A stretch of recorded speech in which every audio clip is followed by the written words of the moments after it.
तर आपण पाहत होतो आचार्योपासना. असे हे सगळे गुरु आणि शिष्यांच्या जोड्या आपण बघितल्या.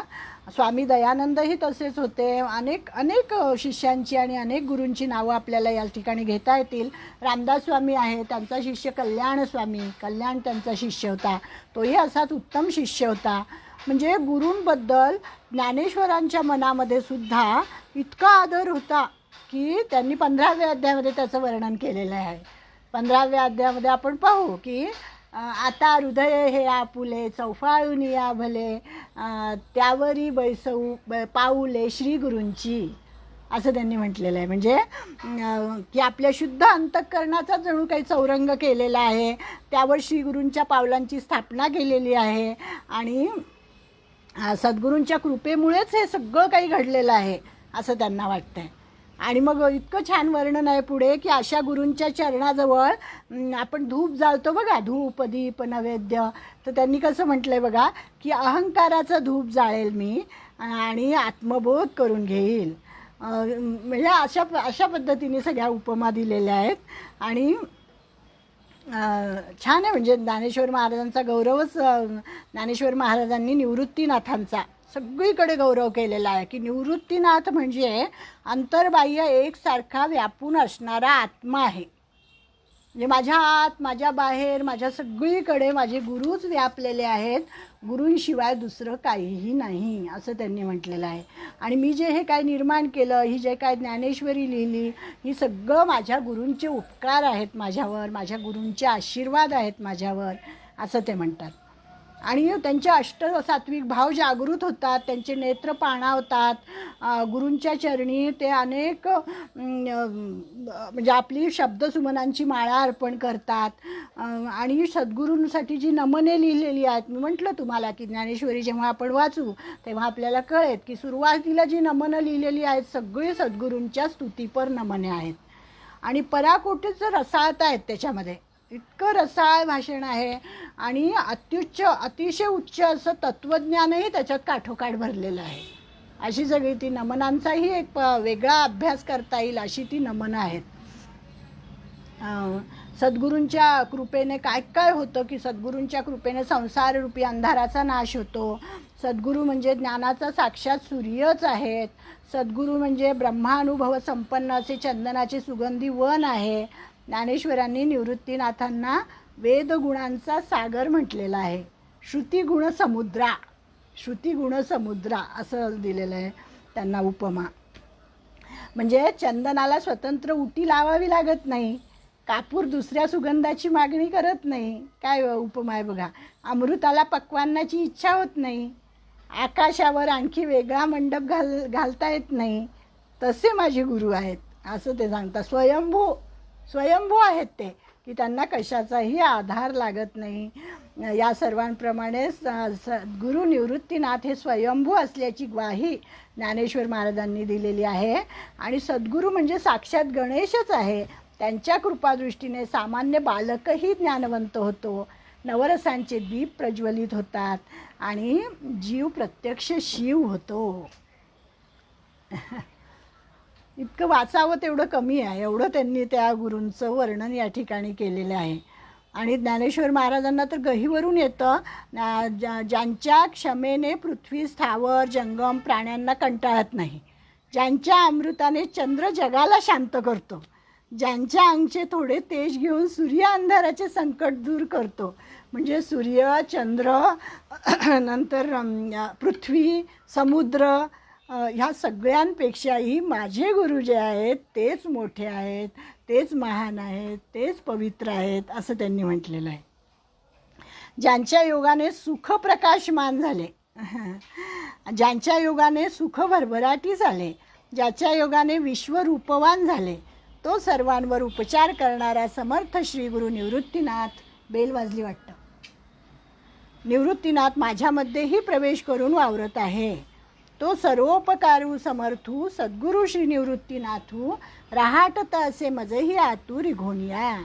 म्हणजे निवृत्तीनाथ हेच आपले एकमेव आधार आहेत आणि त्यांच्या कृपेनेच आपण बोलत आहोत अशी ठाम भूमिका ज्ञानेश्वरांच्या हृदय आहे. की माझं कर्तृत्वच नाही आहे हे. तुकाराम महाराज जसं म्हणतात तसं की आपुलिया बळे नाही मी बोलत, सखा म्हणजे सखा भगवंत वाचा त्याची की वाचा त्याची आहे, मी नाही बोलत हे, असं ते म्हणतात. परी येथ असे एकू आधारू तेणेची बोले मी सधरू, जे सानुकूळ श्री गुरु ज्ञानदेव म्हणे. असं हे ज्ञानदेवांनी आपल्या गुरूंचं केलेलं वर्णन आहे. आणि ज्ञानेश्वरांचं तर एवढं कौतुक, ज्ञानेश्वरांनी एवढं कौतुक केलेलं आहे की माझे हे गुरु म्हणजे ज्ञानरूपी सूर्य, ज्ञानरूपी सूर्य खरा सद्गुरू आहे. पाद्यपूजा घेणारे, विलासात रमणारे, कांचन कामिनीची अभिलाषा करणारे असे अनेक गुरु गल्लीबोळामध्ये पसरलेले असतात. समर्थांनी तर म्हटलेलं आहे की असले गुरु अडक्याला 3-3 मिळतात. त्या काळात अडका होता, आता आपण काय म्हणू, पैसे काय जे असतील ते, की त्याला पैसे देऊन मिळणारे जे गुरु आहेत ते काही कामाचे नाही. म्हणजे सद्गुरूंची खूण वेगळीच असते.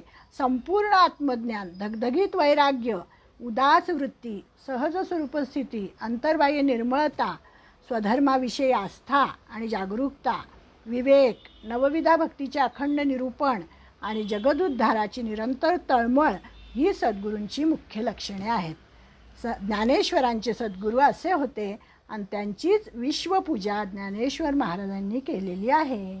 संपूर्ण ज्ञानेश्वरीमध्ये गुरुस्तवन त्यांनी केलेलं आहे. आचार्य आणि सद्गुरू हे समानच, म्हणून आचार्योपासना काय आपण बघितलं, अमानित्वम, अदंभित्वम, अहिंसा, क्षांतिरार्जवम, आचार्योपासनम. तर त्या आचार्योपासना हा जो गुण आहे त्या गुणाविषयी आपण बोललेलो आहोत. आणि ज्ञानेश्वर महाराजांनी आपल्या गुरूंचं एका अभंगामध्ये सुद्धा फार सुंदर वर्णन केलं आहे. तो अभंगच मी मगाशी शोधत होते तर तो सापडला मला. आमच्या अनघाताई तो अभंग नेहमी म्हणतात, तर मी पण तो थोडासा तुम्हाला म्हणते. माझं काही तुम्ही चाल वगैरे किंवा आवाज हे काही बघू नका, फक्त त्या अभंगाचा भावार्थ लक्षात घ्या. अतिशय सुंदर गुरूंचं वर्णन केलेलं आहे.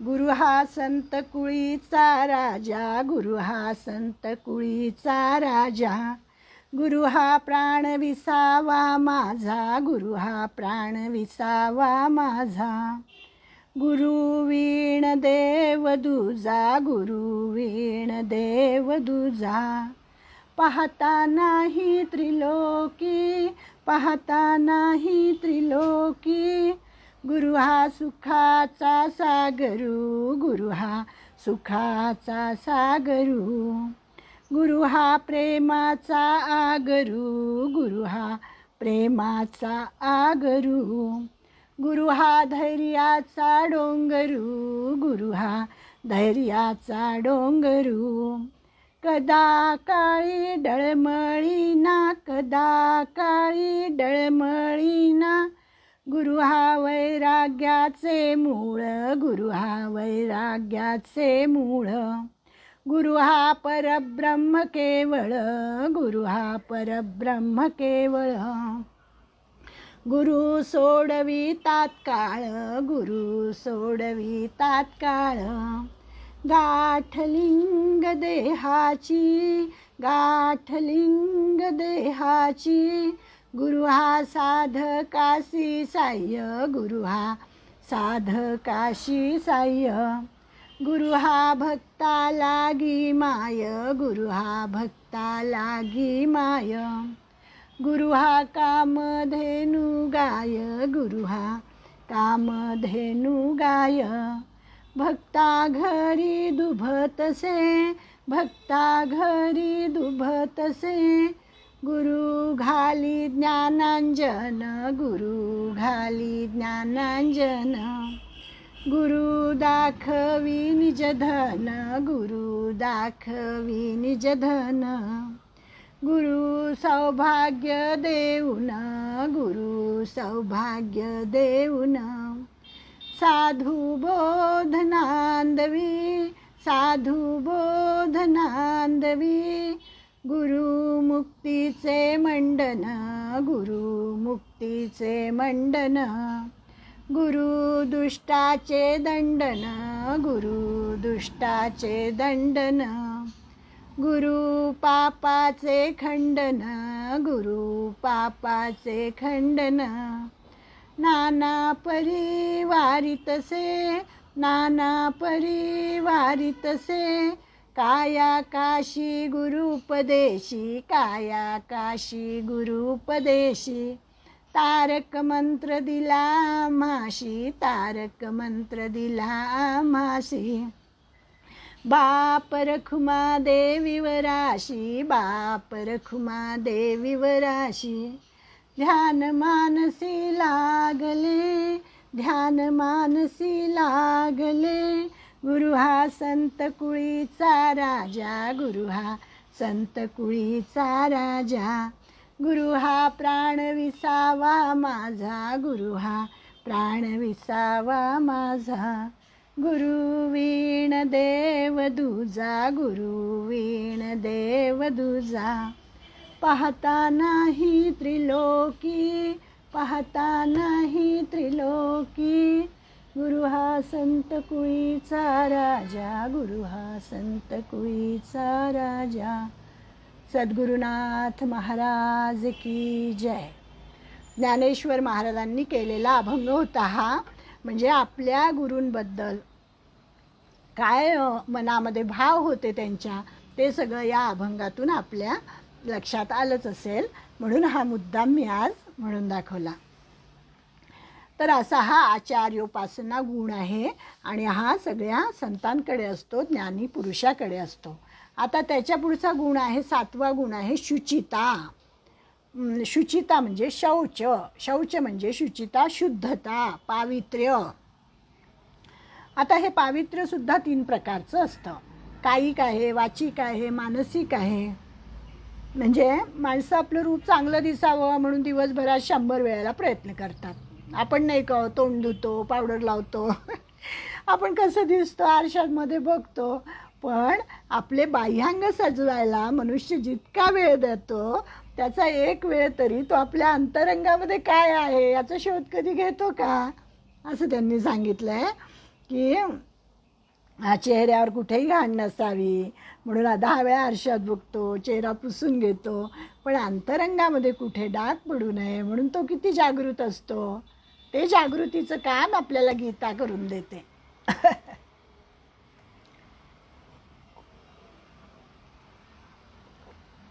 गीता आपल्याला सांगते की बाह्य शुचिता तर आवश्यकच आहे, परंतु त्याबरोबरच अंतरंगातली शुचिता ही जास्त महत्त्वाची आहे. आणि कायिक शुचिता ही तुलनेने सोपी आहे की आपण शरीर आपला स्वच्छ ठेवू शकतो, पण जोपर्यंत वाचिक, मानसिक, वैचारिक शुचितेची त्याला जोड मिळत नाही तोपर्यंत शुचिता, शुद्धता, पावित्र्य अंतःकरणात जागत नाही. 100 वेळेला जरी आपण देह स्वच्छ केला तरी त्याचा काय उपयोग आहे? कायिक शुचितेला आवश्यक अशा नित्यनैमित्तिक कर्माची सदैव जोड पाहिजे, तेच कायिक तप आहे. म्हणजे शरीर शुद्ध ठेवण्याबरोबर आपण आपलं मनही शुद्ध ठेवलं पाहिजे. आपल्या हातून जी कर्म घडतात ती शुद्ध घडली पाहिजेत. आपण जो विचार करतो तो सुद्धा आपल्या अंतःकरणामध्ये स्वच्छ विचार आला पाहिजे. म्हणजे आणि आपण जे बोलतो ते सुद्धा शुद्ध, चांगलं, स्पष्ट, कोणाचंही मन दुखावलं जाणार नाही अशा पद्धतीचं जे बोलणं असतं. म्हणजे याला शारीरिक शुचिता. आता यांनी शारीरिक शुचिता सांगितली आहे इथे की आपण 17व्या अध्यायामध्ये बघू. बघा आता 17वा अध्याय येईल तेव्हा कायिक, वाचिक, मानसिक किंवा सात्विक, राजस, तामस असं सगळ्या प्रकारचं त्यांनी तिथे आपल्याला असे विभाग करून दिलेले आहेत. छान सोपायला, समजायला अतिशय सोपं आहे. तर इथे त्यांनी शारीरिक शुचिता म्हणजे काय, देवद्विज गुरुप्राज्ञ पूजनम शौच मार्जवम ब्रह्मचर्यम अहिंसाच शारीरं तप उच्यते. की शरीराचं तप म्हणजे काय, तर देव, ब्राह्मण, गुरु आणि ज्ञानीजन यांचे पूजन करणे, म्हणजे आपल्या हाताने ती पूजा घडली पाहिजे. आणि पवित्रता, सरलता, ब्रह्मचर्य आणि अहिंसा हे सगळं शारीरिक तप म्हटलं जातं. म्हणजेच शौच, शुचिता. शारीरिक शौच पाळल्याने आपल्या स्वतःच्या अंगाविषयी एक प्रकारची घृणा येते असं त्यांनी सांगितलंय की मग जसं जसं आपण शरीराकडे लक्ष देऊ, म्हणजे आता आपल्याला माहिती आहे ना, आपल्या डोळ्यातून चिपाडं येतात, नाकातून शेंबूड येतो, कानातून काहीतरी घाण येते, तोंडातून लाळ येते, म्हणजे आपली जी ही नवद्वारं आहेत ही सगळी कशी आहेत, ह्या सगळ्या मोऱ्या आहेत. मोऱ्या आहेत असं सांगितलं की त्याच्यातून सगळी घाण बाहेर पडत असते. आणि हा जर म्हणजे हा आतला विचार आहे, थोडासा ज्ञानी पुरुषाचाच विचार आहे हा, की हा विचार ज्याला कळतो मग त्याला आपल्या देहाविषयी आसक्ती कमी होते. आपण जे फक्त देहावरच प्रेम करतो तर त्या देहावरचं प्रेम आपलं कमी होतं की अरे सगळी मलमूत्राने भरलेला हा देह आहे, हा कधी ना कधी आपल्याला टाकून द्यायचा आहे, तो सोडून जायचं आहे आपल्याला. त्यामुळे मग की त्यामुळे मग काय होतं की तो जो ज्ञानी पुरुष असतो तो जागृत होतो, म्हणजे तो जागृतच असतो, म्हणून त्याला त्या शरीराविषयी घृणा उत्पन्न झालेली असते. आणि मग तो आपलं जे दर्शन संभाषण या गोष्टी त्या अतिशय पावित्र्याने करतो, अतिशय खबरदारीने करतो, जागरूकपणे करतो.